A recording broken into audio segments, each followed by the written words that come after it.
It is finished means that if you are in Christ, your sin has been paid in full and it will never be brought up against you again. It means, as 2 Corinthians 5 so powerfully states, that we are individually and together new creations. All of our old things have passed away, and behold, everything in us and about us has become new.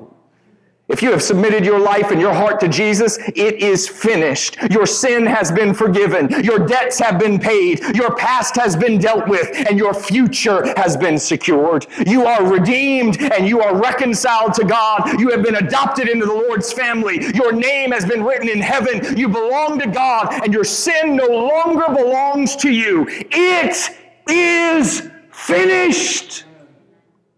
And so tonight, Jesus said it is finished for us, but it's time for some of us to say it is finished to the stuff that's going on in us and around us. It's time for some of us to say it is finished to our shame and to our guilt, to tell our fear and our doubt that it is finished, to speak to our bondage and our anxiety, our stubbornness and our cycles of sin, to tell them tonight, it is finished. Because here's the truth, it was finished back then. Just because you've tried to breathe life into it doesn't mean it's alive. And so it's time for us to acknowledge what Jesus said and to tell that stuff we won't let go. It is finished.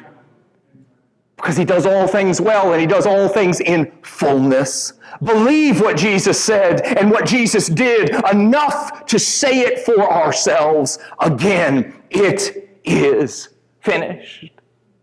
But here's the beauty. With God, whenever he finishes something, he starts something new.